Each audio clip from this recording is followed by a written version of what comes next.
What's up, everybody? Welcome to the Action Network podcast. I'm your host, Chris Raybon, and this is our conference championship weekend betting preview. Today, we're going to build our conference championship six-pack of bets with the help of my co-host, the Prime Minister of Degenerate Nation, Stuckey. Stuck. I know it's kind of a bittersweet week for you with the Ravens going down, but you did hit some nice bets, including that likely anytime touchdown. So how you feeling?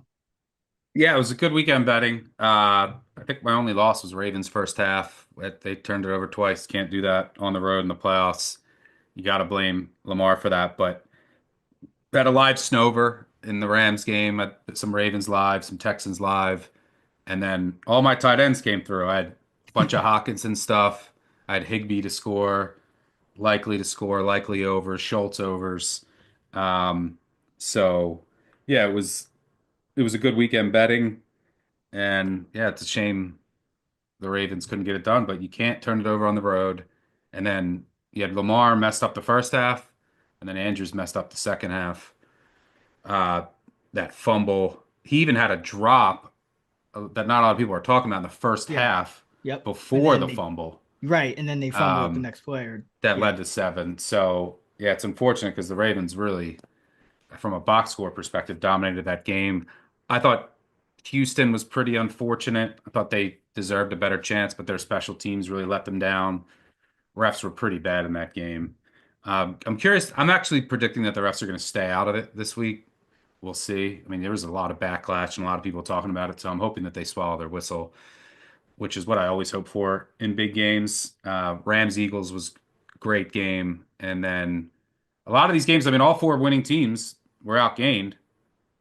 Story a lot of these playoff games, turnovers, and that's going to cost you in the playoffs more times than not. I mean, look no further than the Lions, who, I mean, Goff turned into a pumpkin. I got to give credit to the Washington game plan in that, I mean, their defense was bad, and it is bad, but they went really zone heavy, and Goff all year has been the number one quarterback against man.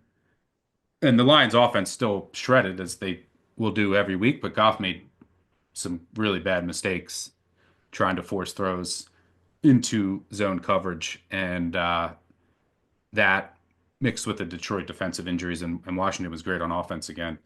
It's pretty remarkable for Washington. You have a rookie quarterback on the road in two straight games, and he's the one who looked more poised and didn't make any mistakes. So overall, it was a good weekend, but who cares? We're on to the next. Got Championship Sunday with a divisional matchup, and then two very familiar matchups. One a divisional, one we've seen quite a few times over the past few seasons.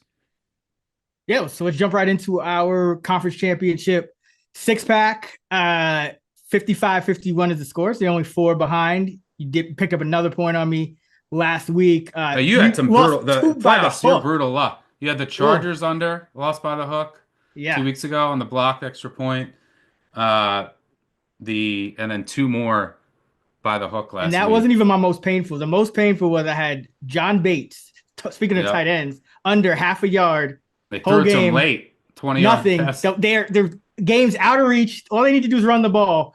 The one pass play, a 20-yard bomb. I think they just wanted to get everybody a catch that played in the game or something because there was no reason to do that. And then they went back to running. I saw that. Condolences. Also, to all of our listeners, listen up. If you're watching or listening on your phone and you want to instantly tail any of today's picks, just go to the episode description. We've got links for all those picks. If you click the links on your mobile device, the betting app for that pick will open with the bet slip for that pick. Very convenient and a great way to tail. So just go to the episode description and find the quick slip links and you can tail instantly. Let's start it up with the Commanders at the Eagles. Eagles 6. You can find a 6.5 out there if you're looking at Washington, which I'll talk about in a minute. The total 47.5. That's 3 p.m. Eastern on Fox. And for my first pick of the conference championship week 6-pack, I'm going with the Commanders plus 6.5 at the Eagles. So I feel like the general market sentiment at this point is probably okay. The Commanders, nice run. Things are going to kind of go back to normal now, and they'll get blown out by the Eagles. But to me, when I look at this Eagles team, I just see way too many red flags not to take the 6.5 here with Washington. So Philly's been outgained, as you mentioned, in both playoff games. They've been outgained by 4 of the last 5 playoff teams they faced. Pittsburgh was the only one they outgained. But Philadelphia in that Rams game, touchdowns of 78, 62, and 44 on the ground. Outside of that, their other 58 plays gained 166 yards. That's just 2.9 yards per play. So they're living dangerously. You expect them to get, those Saquon plays here and there, but it's just been a very inconsistent offense. Then you look at Jalen Hurts before and after the knee injury. Before he wasn't great, just 3 net yards per attempt, but the Eagles called about 58% pass plays after, and it was still a close game. So, the game script didn't really change, but after the knee injury, just 29.4% pass plays, and he averaged negative -0.2 net yards per attempt. I don't know how healthy he is, but any variance, anything less than 100% works in your favor of the dog here. And then on defense, this Philadelphia team, the one thing they struggled with, 4th downs. They were 24th in the league, allowing 63% during the regular season. We know Washington only missed 3 all regular season. They're one of the best 4th down teams. They go for it almost every time. And then that Nakobe Dean injury, we'll see. We only got a sample size of 1 right now in the playoffs with this current setup, but their net yards per attempt during the regular season, 5.1. Against the Rams, 6.1. Yards per attempt. During the regular season, 6.0. The Rams got 7.4. And then now even the yards Stafford outdoors, who hasn't been good outdoors. Stafford outdoors. And even the yards per carry. Kyron Williams in that Ram run game, 5.1 yards a carry, 4.3. So the defense, it's kind of showing us some red flags. Now, that's not the only red flag I'm seeing from the defense. That first meeting, Philadelphia handled Washington for the most part on that Thursday night game.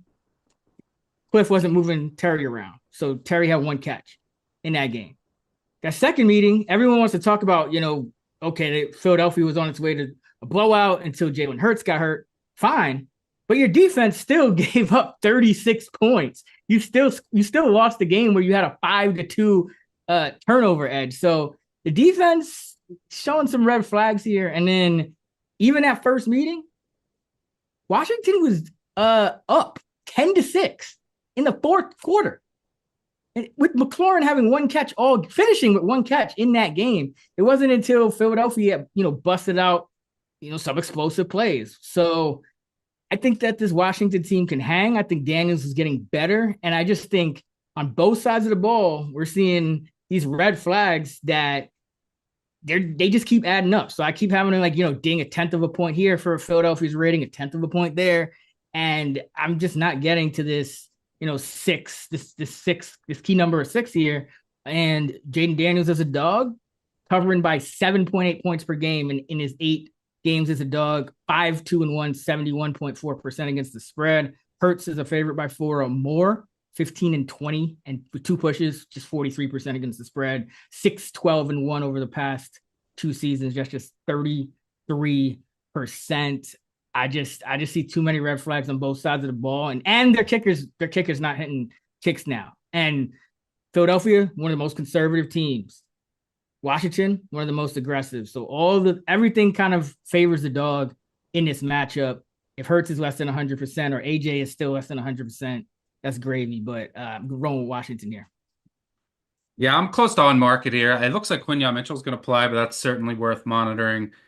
But you're right with the injury situation. I just don't like betting Washington games because look, people are like, because there's so much 4th down variance. I anticipate they're going to go for it a lot this week again. Last week it worked. They converted 3 4th downs.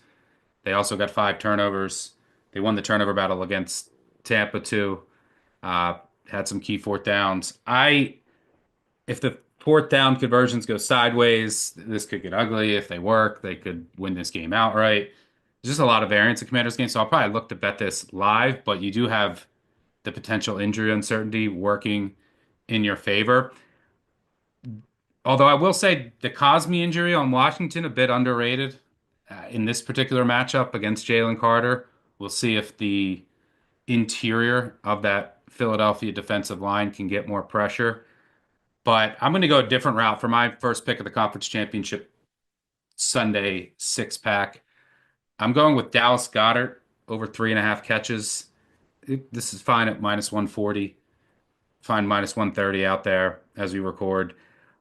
I also like him over his yardage, 37.5, 38.5. Anything below 40, I think is fine.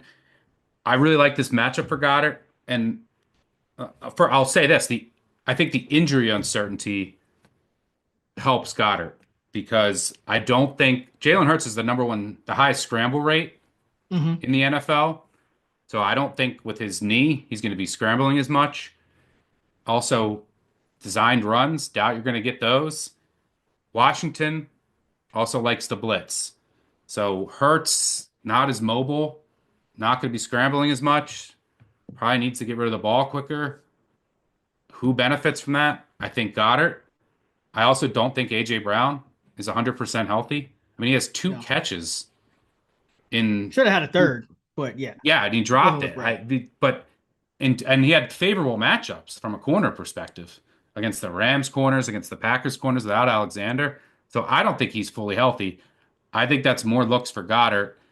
The Washington season-long defensive numbers against tight ends from a raw numbers perspective aren't terrible. 4 catches for 39 yards on average, but doesn't paint the whole picture. They faced, I don't know, 5 or 6 backup quarterbacks. They also didn't face Goddard in one of the matchups. They didn't face Trey McBride. They didn't face Jake Ferguson. Njoku gets hurt early for the Browns. If you adjust for opponent and not even those injuries, they're 26th in DVOA against tight ends. Also bottom 3 in terms of defending over the middle of the field and at the second level. So there's going to be opportunities for Goddard here, just like there was for Laporta last week. I mean, Laporta had 6 catches on 7 targets for 51 yards and a touchdown. Could have had more. If Goff wasn't a pumpkin, some of his picks, Laporta was wide open, and he tried to force throws. I mean, Laporta should have had 8, 9 catches in that game. Since coming back from injury, Goddard's looked really good. His past 6 games, he's averaged 4 catches on 5 targets for 45.5 yards.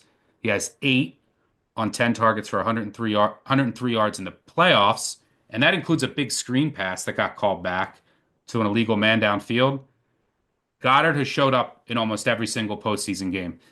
Since his second year in the league, when he started a majority of the games in the season, he has played in 8 playoff games. He's averaged 5.1 catches on just under 7 targets for 54 yards and 3 touchdowns. Median receptions and yards over that stretch, 6 for 57. He's got at least 4 in all 8 games. Never gone below 4. He's got 47 yards or more in 6 of those 8. So I really like him to get at least 4 catches here. He's probably going to get 7 or 8 targets.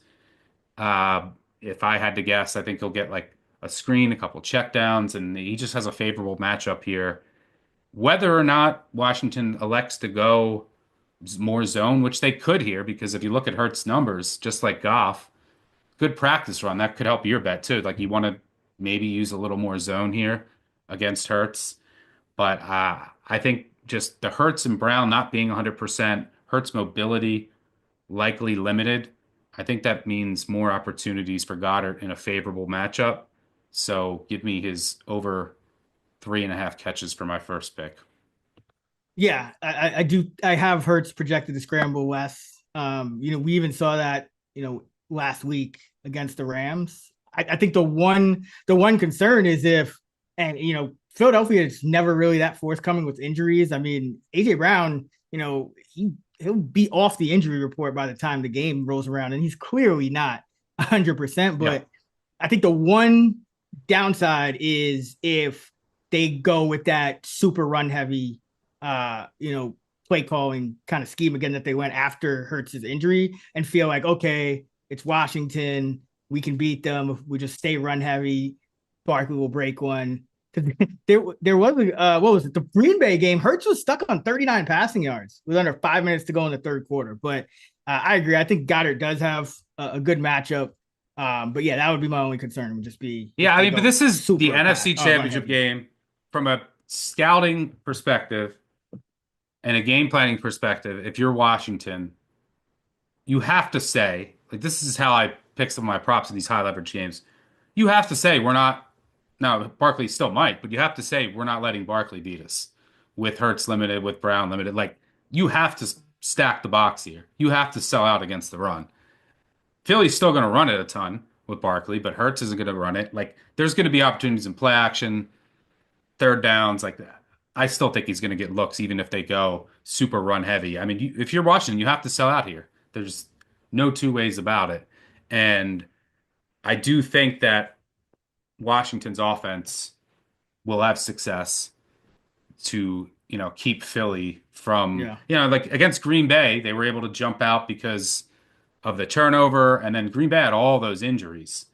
So then last week you go super run heavy. I mean, it was the conditions were obviously not ideal for throwing the ball, and they had a lead and they almost blew it. But Barkley and snow is just an unfair advantage, and they leaned on that for sure. I think even if they go super run heavy, Goddard's still going to get his looks. Yeah, he absolutely should. I mean, that's that's kind of what I would be planning for if I was Philly, because you want more high percentage looks too. Like, I'm surprised they don't throw to Barkley more. I know they just hand it to him, but I think they threw it to him 4 times last game, but usually he's getting like 2 catches. I would think they would try to increase that. But kind of sticking with the theme here, for my second pick and the third overall of the conference championship 6-pack, I'm going with Zach Ertz over 3.5 receptions. You can find this at -110, -115. I have this going over about just under 60% of the time. So Philadelphia has allowed 4 or more catches to a tight end in 10 times over its last 15 games, excluding week 18 when they rested starters. And look at their playoff games. Tyler Higbee, 7 catches with the Rams, and Kraft, 5 catches for the Packers.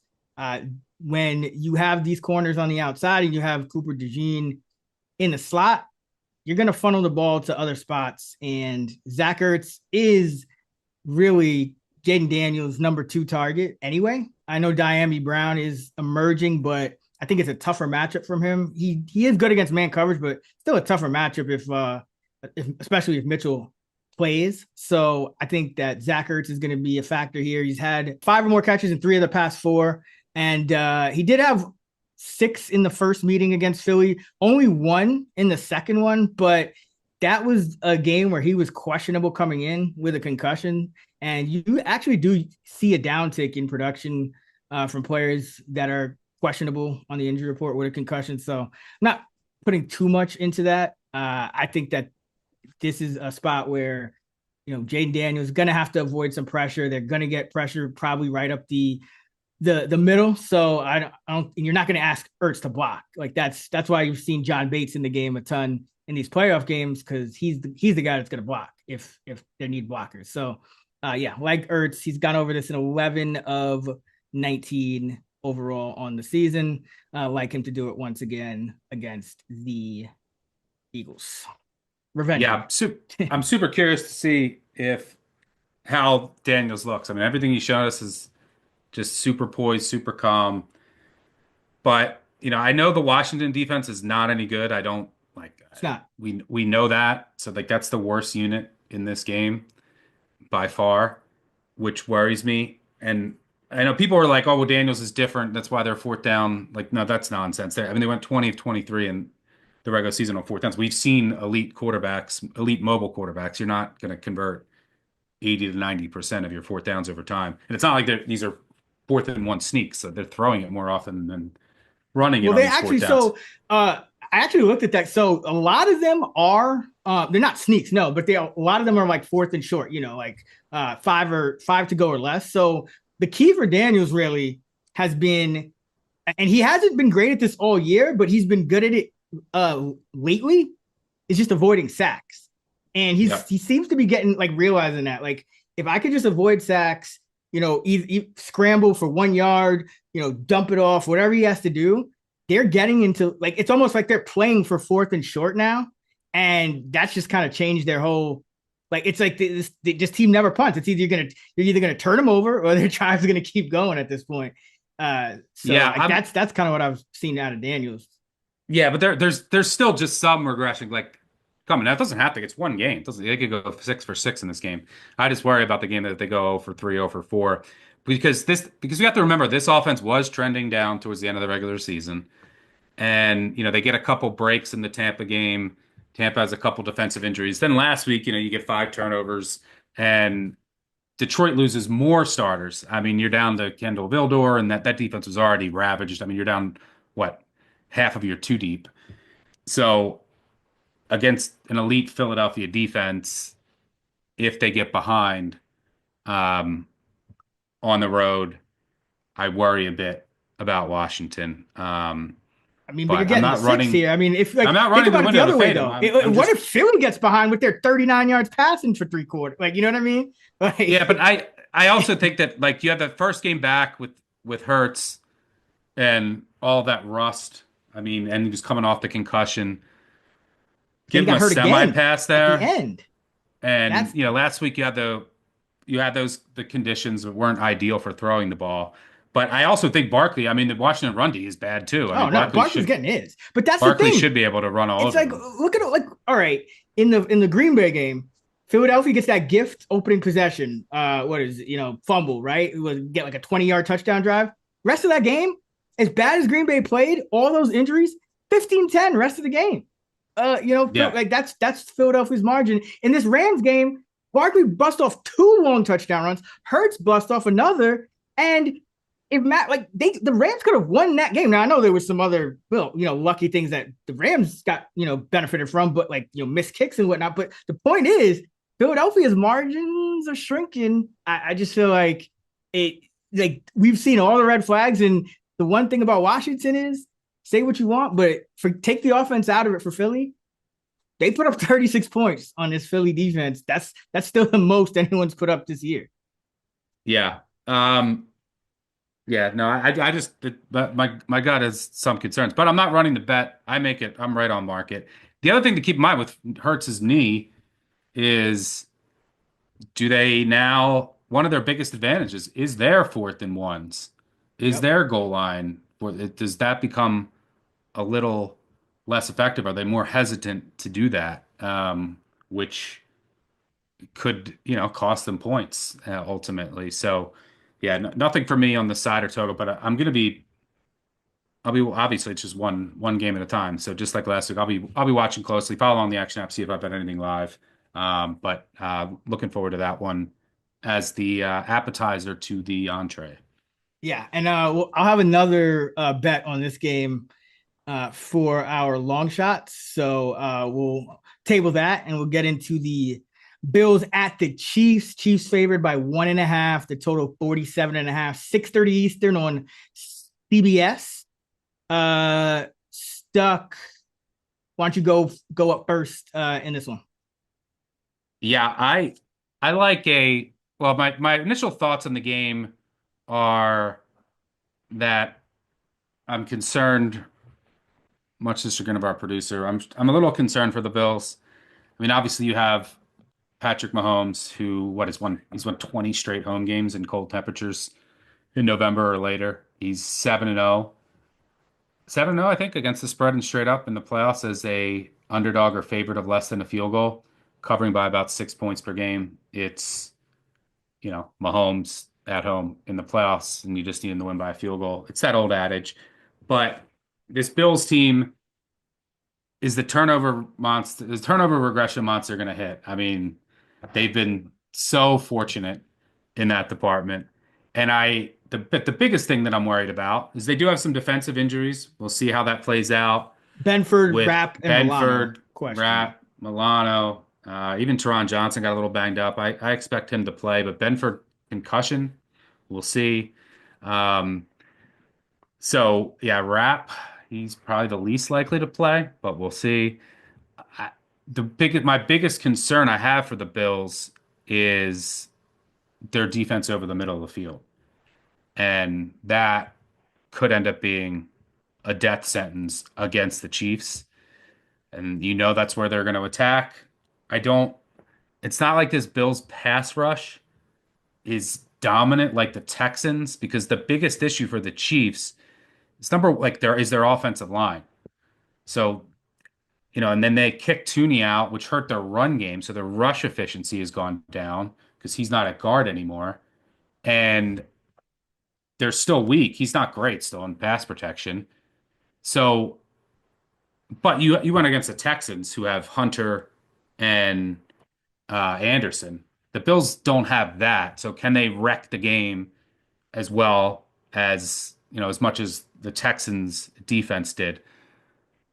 I don't know. I do know that the Bills, so I know that the Chiefs are going to attack them over the middle of the field. They're going to spam Kelsey. I mean, I know that.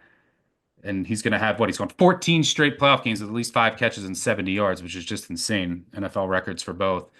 But that's what would concern me. Like, if you have Cole Bishop starting back there, DeMar Hamlin, their linebackers haven't been as great in coverage, and you don't win the turnover battle, which you're probably not likely to do against Kansas City in the playoffs, then it might be trouble. But I do think that this Kansas City team is obviously extremely vulnerable. I do think their defense is so overrated. I'll say that again this week. They played nobody all year. Everyone, and what I mean by nobody is everyone they played since the Ravens game, when the Ravens put up 450 yards, everyone had missing pieces, like offensive linemen, quarterbacks, wide receivers hurt. Like, they benefited so much, especially opposing offensive lines being hurt. And we saw this Texans offense that couldn't do a thing all year. The Texans carved them up twice. Once before Dell went down, and then last week, the Texans offense was better than the Chiefs offense. Stroud was better than Mahomes last week. And who was he throwing to? I mean, a bunch of guys off the street. So I do think that their defense is vulnerable, even against the run. I think their run defense is better than it has been, but I think their secondary is overrated. Now, is it good? Yes. Is Spags great? Yes. Is he going to draw up pressures here? Yes. But the Bills' offensive line is better than the Texans' offensive line. And Allen is better at evading sacks than Stroud. He's going to Yeah, use his legs here. that's big. Um, but you have to unleash Allen, and you have to be aggressive here, because I think to beat this Chiefs team, you got to jump on them and you got to kill them, because you can't be up 3 or 4 in the fourth quarter with 2.5 minutes to go, and you can't defend over the middle of the field, and you give Mahomes 4 downs. What's going to happen? They're going to complete 10, 10 6-yard passes to go 60 yards and score a touchdown on a tight end pitch to Kelsey. And then they're going to pan to Taylor Swift, and the Chiefs are going back to the Super Bowl. So that would be my concern. I have nothing on the side. I'll probably look to bet this live. If anything, I might tease the Bills and the Eagles, maybe, if you were looking to just for action. I would bet the Bills at 3. I'll tell you that. I don't know where this line is headed. There's been some sharp money in some groups that have bet the Chiefs. Can't blame anybody. I'm not betting the Bills. I'm not fading Mahomes at +2. I have this around a coin flip. So if I get 3, where I can buy to like a cheaper, semi not too expensive 3, I'll be on the Bills there. But nothing much. I actually lean over, believe it or Yeah, not, same. because I think the Chiefs defense is overrated, and I don't think that the Bills, especially with their injuries on defense, and they're second worst in the league at defending the middle of the field. Washington's third worst. The worst was Carolina. Like, that's the company both of those defenses are in, defending the middle of the field. So I think Kansas City will be able to move the ball. I think they go pass happy. You have 2 quarterbacks who are good at evading sacks. I don't think the Bills' defensive line is going to completely wreak havoc on the game. They're not going to blitz much. So I think Mahomes will be able to move the ball. And then I think the Chiefs' defense is overrated across the board. So I think the Bills are going to be able to move the ball. And so I would actually, especially if I can get 40. What's it at now? 47 and a half still? Yeah, 47.5. Also, to all of our listeners, listen up. If you're watching or listening on your phone and you want to instantly tail any of today's picks, just go to the episode description. We've got links for all those picks. If you click the links on your mobile device, the betting app for that pick will open with the bet slip for that pick. Very convenient and a great way to tail. So just go to the episode description and find the quick slip links and you can tail instantly. I'm going to focus on props for my pick. So for my second pick and the fourth overall of the championship Sunday six pack, I'm going to go with Xavier Worthy over 2.5 rushing yards. 3.5's out there, fine as well. This was 4.5 last week, and he ran for 1 carry for -8 yards. Now we're getting 2.5. I which I think holds a ton of value. So if you go back, why? So if he gets a carry here, then he's more than likely to go over 2.5 rushing yards. He averaged 5 yards per carry during the regular season.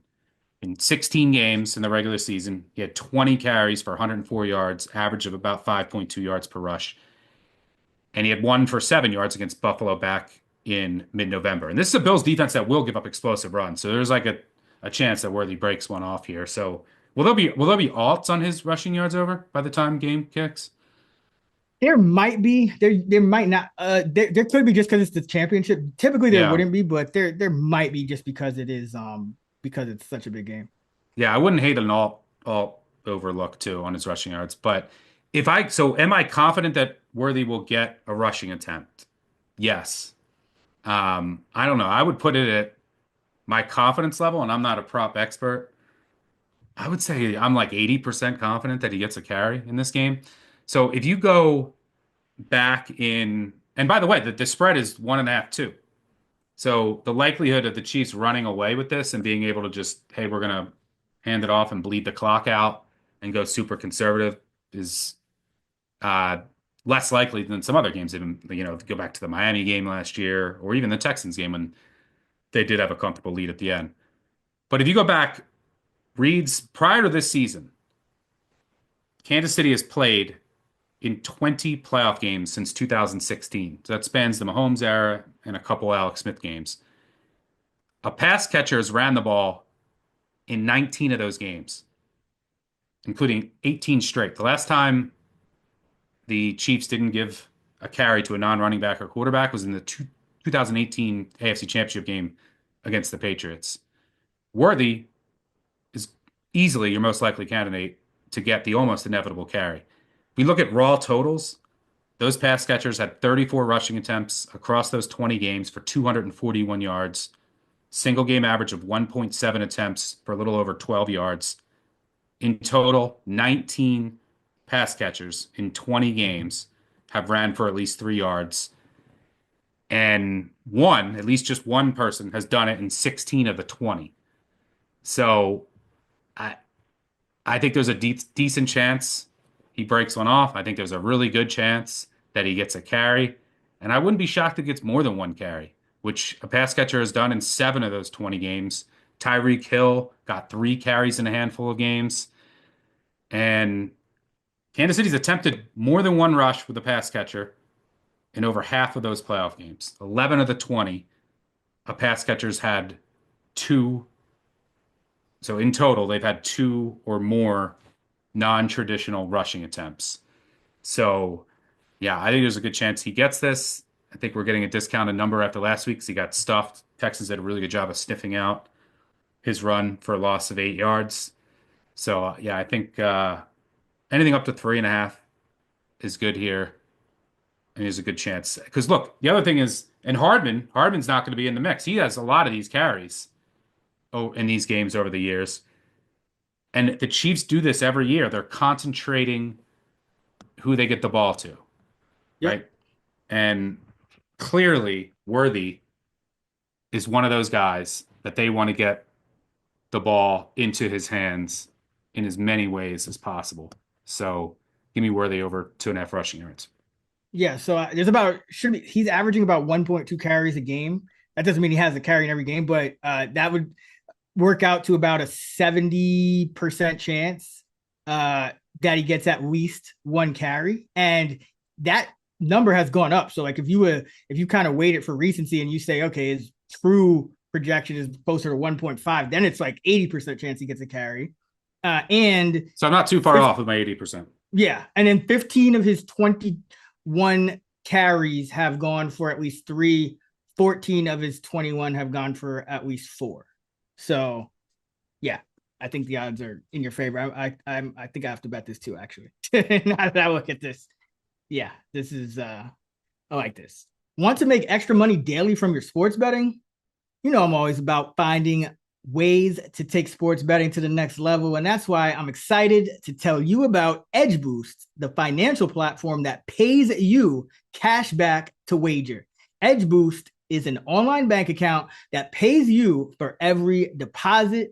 With Edgeboost Visa debit card, you're getting up to 0.5% cash back on all of your sportsbook, daily fantasy site, and casino transactions. That's free money back in your pocket just for doing what you're already doing. It's a no-brainer. Plus, your Edgeboost debit card starts with a $250,000 daily limit and will never be declined for gambling activity. They've got built-in tools to help you stay responsible, and there's absolutely no hidden fees or minimum required balances. So stop leaving money on the table. Visit Edgeboost.bet to learn more and sign up today. That's Edgeboost.bet. So you want me to go with my next, or you want to just go with your last one and then I'll close it out? Yeah, I'll throw out my next one. So my final pick of the Sunday six pack is going to be Noah Gray over 13.5 receiving yards. I also like over 1.5 catches. I split them up. I'll go with receiving yards for this. So look, do I want to? Kelsey's obviously, I just mentioned, he has 14 straight games of at least five catches, at least 70 yards. I know Kerner. I know just from me looking at it, my back of the envelope projections, I show value on his under. Am I going to bet Travis Kelce under in the playoffs against a team that can't defend the middle of the field with some injuries in the back end? Absolutely not. But I think I can indirectly fade him with Noah Gray. So the Bills definitely are going to game plan for Travis Kelce. Now that other teams have too, it doesn't slow him down. But all eyes are going to be on Kelce here, especially after last week. So I think that might open up a couple of wide open opportunities for Noah Gray. That's what happened in the first meeting. Kelce only had 2 catches on 4 targets, I think for 8 yards, and Noah Gray had 4 catches and 2 touchdowns in that game. So I think this number is just deflated because Kelce's number is inflated. I think there's just like a little relationship there. So I think this number is just too low because I think the Chiefs are going to incessantly attack over the middle of the field, where Buffalo is a bottom 3 defense and now has some potential injuries. I mean, they're just safeties can't cover. Their linebackers have some issues in that department. I do think the Chiefs go pass heavy, and I think they attack the middle of the field. In his past 5 postseason games, Gray has 11 catches on 14 targets for 79 yards, averaging about 2.2 catches for just under 16 yards. He's cleared his yardage mark and his catch mark in 4 of his past 5 playoff games. And like I said, small spread. This is likely to be a competitive game throughout. I think that he's just going to find some holes in the zone, and they're going to get him a couple catches, and there's a chance that he's wide open down the field a couple of times when Mahomes is buying time. So yeah, I think that there's some value in this number for Gray, similar to why I liked. Like, I'm not changing anything from last week. I wanted to attack Washington's coverage against the tight end, so I went with Laporta. And then I wanted to attack the Bills' middle of the field with Likely. And going to do it again here with the Chiefs' second tight end in Noah Gray, who I think will get enough snaps. I mean, I think he'll run like in a game like this, and I kind of like the over too, which is another reason I like this over. I don't know. I think he'll run at least 15 routes in the game. Yeah, he's getting about 45%, a little bit down from his peak, before they got their ideal receiving trio. healthy, but yeah, he's about 45. So you figure usually you get 40 dropbacks plus out of the Chiefs. So yeah, Yeah, but like I also think that this 16 is plus. 16 plus, you're saying? Yeah, 40 The times about Bills have four. Yeah. also really, really struggled defending the pass out of heavy formations. So I think that this is a, if you're just going based off of the data, this is a game where you might see the Chiefs up their 12 personnel. So you might see more two tight ends on the field, which the Bills have really struggled to defend the pass. So I wouldn't be surprised if you got closer to 20.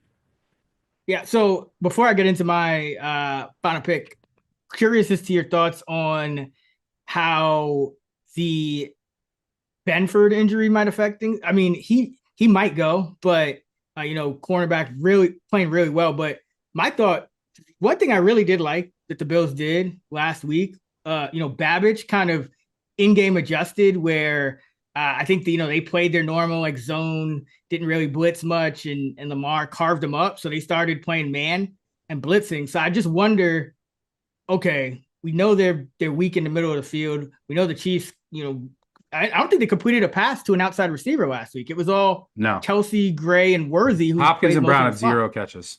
Right. Yeah, Hopkins and Brown, zero catch. Exactly. So I just wonder because Babbage has impressed me lately. I just wonder, do you think there's anything he like could he just kind of like play like a almost like a robber or a spy type guy in the middle of the field and just dare Hopkins and Brown to beat him one on one with the Chiefs tackle situation? Or do you think that Benford being like if Benford was out, would that kind of just like axe that idea completely anyway? Well, no, because without Benford, I mean, Benford's like an ideal zone corner, Mm-hmm. and he's really good at it.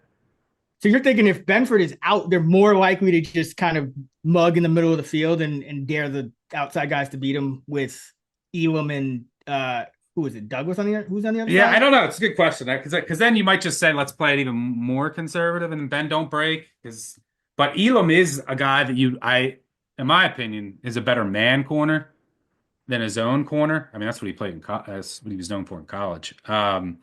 So I don't know, but like your backup's in there, so you might say, and your best corner's not in there, so you might say let's play, and you might have another safety injury. So I could see it going either way. Like let's just make them march the field and play even more conservative, or screw it. We can't defend in the middle field. We have these injuries. Let's just be aggressive, make them throw to their wide receivers. So it's a good question. I don't know the answer, to be honest. Because I mean, the most important receiver is Worthy in the slot, and that would be Johnson anyway. So it's like you could, you're essentially you want to commit resources to the middle regardless. So yeah, I'm trying to think of because these playoffs, certain teams are willing to kind of go against tendency, and the Bills have shown they are. I thought that was one of the most fascinating matchups, heading into last week. So yeah, that is on my radar though. I could see them just saying your tackles aren't going to hold up. We dare you to just target Hopkins and Brown outside against Douglas and I guess Elam. So yeah, that is something I'd be on the lookout for. But either way, I mean, I don't think it hurts Gray as much because you'd still be, Kelsey, Worthy in that order, and then Gray would be your third most, like you don't really care about Gray. Like that's Yeah. you can't And they're prioritize. probably going to just I just with all the attention on Kelsey, worthy in motion, there's probably just going to be a couple plays, and there's probably going to be a couple plays non-scramble wise. I mean, scramble wise, where Gray gets lost in the mix, but they're probably going to scheme up a play or two where, with all the attention of everyone else, that Gray kind of gets lost um, open. But I do think that's if Benford doesn't play, that is like the thing I'll be watching the most early on is how Buffalo plays it because that will also play into a live total because if they are playing it super aggressive and playing man, then you're going to see more Chiefs explosive plays. and then I would really like Maybe, an over. maybe, Um, maybe. I mean, more at least shots. So like Yeah, then you yeah. might go through, you might punt it instead of them, going on a 9-minute scoring drive, which because I think both teams will move the ball, but it's like pulling your hair out when you have an over 47 and the Chiefs go on a 10-minute scoring drive, and then they get stopped at like the 6 and kick a field goal, and then you're like, God. So I think if they play it aggressive, you'll at least get a lot, a handful more shots down the field. But what are you seeing in the game before you get to your last pick? Yeah, so I think the keys, and you touched on it, but I think the big key for me, and nothing, I make this about Chiefs just a little over -1, but I think the Bills have an advantage here that could win them the game, and it's the fact that Josh Allen just hasn't been getting sacked. And if you, because you mentioned it against Houston, Kansas City allowed 10 of 17 on third down. They allowed Stroud to be pretty efficient throwing the ball. It was just he got sacked 8 times, 36.4% of pressures. They pressured him 22 times. 8 of those 22 times, 36%, he got sacked, right? Now, Josh Allen, historically good in terms of avoiding sacks this year. Regular season, 8% of his pressures turn into sacks. That was first in the league. Stroud was at 22%, 32nd out of 44 qualifiers. Include the postseason, and Allen's 8.7%. So you go from 36% to like 8-9%. That's a 4x difference. If you go from like 8 sacks to 1 or 2, and then what's going to happen? Allen's scrambling. That's what happened in the first matchup. They pressured him 19 times. He got the ball off 14 times and completed 9 for 99 yards, touchdown and a pick. Not bad under pressure, all things considered. But he also scrambled 5 times. If that's your only defense, how are you stopping Buffalo at this point? Because like you said, the run defense a little bit overrated. When the ball actually gets released, they're good, and Spags will have some tricks up his sleeve, but it's not like they're amazing. And that Houston proved it last week. I mean, Houston with one receiver, everyone really knew where it was going, and they really didn't use Schultz enough, and they still were efficient passing the ball. So that's the thing that I think Kansas City gets beat by. For Buffalo, I think the way they get beat, you mentioned it, like the turnover aggression, right? What has Buffalo been trying to do all year? Spread the ball around. So this is the type of game where, okay, you're letting, your rookie backup running back touch the ball around the goal line. You're letting your third down back, get 7-8 touches a game these days in Ty Johnson. You're letting, Curtis Samuel, Matt Howens, Amari Cooper, who's been getting no run, so he's rusty. I mean, how many times has he had the ball in his hands in the past month?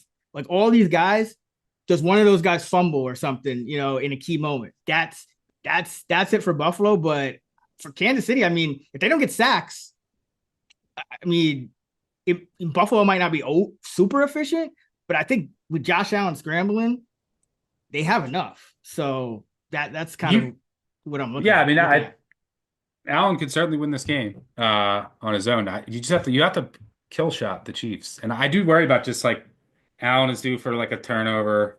The Chiefs are due to not. I mean, the Bills are due not to finally win the turnover battle. But you talked me out of this one because the number is super high. But I almost went.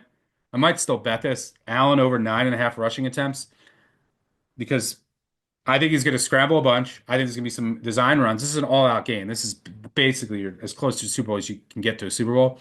Design runs, bunch of scrambles. I think for all the third and ones, fourth and ones near the goal lines, he's running it. Obviously, you could have QB kneels as well. But if you look back, the past 5 meetings against the Chiefs, because I thought this number was pretty high too. So this year, 12 for 55. Last year in the playoffs, 12 for 72. In the regular season, 10 for 32. 2022, he was 12 for 32. 2021 in the playoffs, 11 for 68. In the regular season, 11 for 59. So what's that? 5 straight games. He's had at least 11 carries against the Chiefs. I think you have to unleash his legs. Design runs, obviously all the short yardage. If they win, I think he this goes over this clearly. If he's kneeling it at the end, but Yeah, I it's an run it as inflated much as number. Like possible. Yeah, it's it's the just market from should like have a if the pure market was giving us eight median. and a half, I think it would be a lot better. But like they know, like there's still a lot of variance. So essentially, like for example, last week, no I scrambles. get it. Everyone wants to bet the Russian quarterbacks. Like who's Yeah, like so they're all yeah. inflated. But And so really what it comes down to is, last week, no scrambles, but 8 design runs. Uh, but he's, 8 design like non-kneel runs. But a lot of that variance also comes down to, is he getting stopped or not? Like, like let's say you're in second and goal. Does he run it in or does he get stopped and go do it again on third and goal? Like it's just a lot of variance. And then you're with the kneel downs that it's not like, yeah, at least compared I to could your just other see two his bets, it wasn't scrambles. as a I could just value see like like that. 6 or 7 scrambles, couple design runs, because the Chiefs are going to blitz and they're going to bring pressure, and then Allen's going to take off. But yeah, obviously I understand it's probably an inflated number, but it's pretty crazy. He's had 11 more in 5 straight meetings with the Yeah, Chiefs. no, it is. No, it's. He probably gets there, but just from a value perspective, maybe if they give like an alt, maybe just try to get like an 11 or 12 or something to get a little extra juice on it. So he's But guaranteed to finish with 10 now. But where yeah, are you going for your right. final pick? All right, so for my third pick, the sixth overall of the conference championship 6 pack, I'm going Isaiah Pacheco under 11 and a half for his longest rush. And uh, this is one I really like because I think the market for weeks now has been overestimating the amount of volume that Pacheco is going to get. But at the same time, I think the Chiefs have started to go away from him a little bit more. We saw him only get 5 carries in that game against Houston. And generally, he'll get some carries, first and 10 early in the game. And that's why the books keep putting him up at, 9, 10 carries. But in the second half, the Chiefs have just gone away from him and gone toward Kareem Hunt. And I see why, because Hunt doesn't need Tooney at left guard as much, I think, as Pacheco does. And the numbers kind of bear that out. So since Tooney moved to left tackle, Pacheco just 33 carries for 94 yards, 2.8 yards per carry, a long of 10. But when Tooney was at guard, 4.3 yards per carry on a long of 34 on 55 carries. So night and day for Pacheco. He also doesn't look as explosive. He's been under 11 and a half for his longest rush in 7 of 8 games. He's been under 10 and a half in 6 of his 8 games. Only one of his 88 carries this season has gone for more than 11 yards, and only 2 of his 88 carries this year have gone for longer than 10 yards. So, Buffalo, not the greatest run defense, but Pacheco's really struggling. He's not seeing the field well. And the way Hunt's running, there's also a possibility that they start going away from Pacheco more earlier than they have in the past. And the thing about Pacheco when it comes to these longest run props is that the defense kind of knows what's up when he's in the game because he's usually not playing on third downs. And so he doesn't get those, okay, lined up in shotgun, it's like second and long or third and long or whatever, passing down type situation where you can just break off a long one because the defense is playing the pass. He doesn't really get those opportunities because you have Hunt and you have P. Ryan taking up most of those kind of snaps. So really like this Pacheco under 11 and a half longest rush. I show value at 10 and a half as well, but 11 and a half, this is like a 60% hit plus for me projected. And that's even if I bump his carries up because I'm a carry below the market. I'm at 7.5. The market's at 8.5. Even if I do it at 8.5, still about 60% to the under at 11.5. So give me Pacheco under 11.5 longest rush. Yeah, my only pushback, I get to play devil's advocate, because I like the thought process of fading Pacheco because his, as you alluded to, his efficiency is plummeted, and over the past month or so, not sure if he's fully healthy. Part of that might be Tooney, as you said, but the Bills will like stuff runs at an above average rate, but they also give up a lot of explosive runs. So that would be my only fear. Like, why not fade him more in the efficiency market. So like carries or total yards. Like I was looking at total rushing plus receiving yards under 44, 45-ish, because I don't think he's going to get as many looks. He's not as efficient. But my fear is that the Bills do give up an above average rate of like 10 plus yard runs. So my fear is he just breaks one. So Um, that's my in only pushback. As so in someone who's these kind not, of markets, like that's kind of like from a mathematical standpoint, like let's say it's all about the carry volume and the efficiency. So like yes, it might feel more comfortable to fade his yardage or his carries. And I yeah, might no, I fade get the math, but what about this but specific matchup? Like, because the yeah, no, Bills I pay mean, their stuff so runs or give up a big one is like how they kind of profile. yeah, but you can like so yeah, that there's just not as much predictivity in that specific. Like there's a little bit like, but there's not as much in just the overall efficiency. So like yes, whatever Buffalo's like efficiency adjustment is, matchup wise, like it does add a little bit to Pacheco's like yards per carry or whatever. And but that goes into calculating his long. And that's like I have Pacheco at if I give him like 9 carries at 4.1. I have him at 4.1, and that's because Buffalo can give up some explosives, and like he's still going under this. Like that's Yeah. and like really he's averaging 2.8 in the last 4 games since Tooney moved to left tackle.